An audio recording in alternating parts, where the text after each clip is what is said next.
beloved by enthusiasts, but the brand has always had a rough go in the United States. Sure, we may look back fondly now at cars like the Spider, Milano and Giulia, but those models never had the impact of their German or British rivals.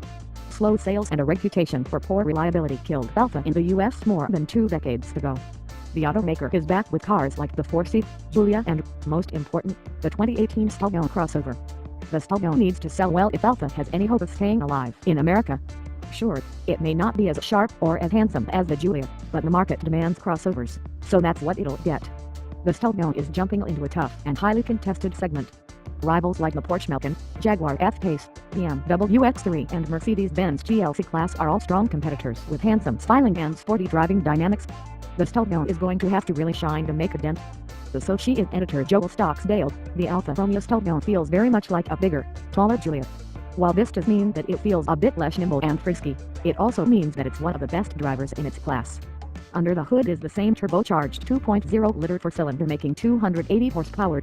It feels just right for this crossover. It's happy to sit at low RPM on the highway, but also delivers brisk acceleration when tromping on the gas. It even sounds good, providing a broly snorky sound when accelerating. It's sort of like a grown-up version of the engine in the Fiat 500 Abarth. Ride and handling are well balanced, too. Steering is very quick, and the whole vehicle feels remarkably light. It leans significantly more than the Giulia in turns. But as crossovers go, the Stelvio is a great handler. The ride is on the stiff side, but far from punishing. I do wish the steering was a little heavier, and that the weight built up more progressively. It feels a little less communicative than I preferred. The Giulia connection continues inside, but this time we wish they weren't so similar. Though the dashboard is an attractive shape, there are quite a few low-rent plastics strewn about.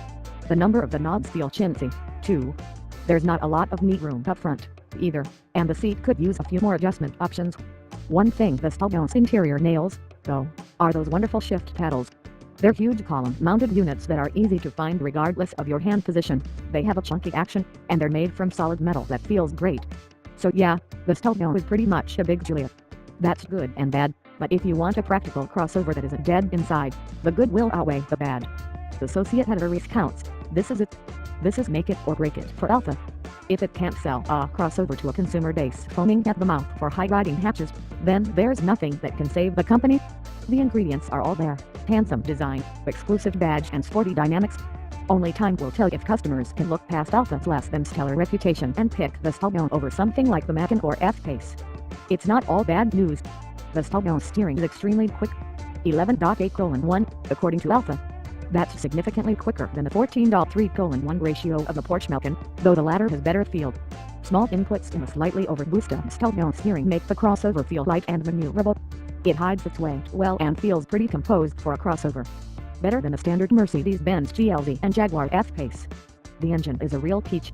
It's smooth and strong and doesn't struggle to move the 2-ton Stelvio.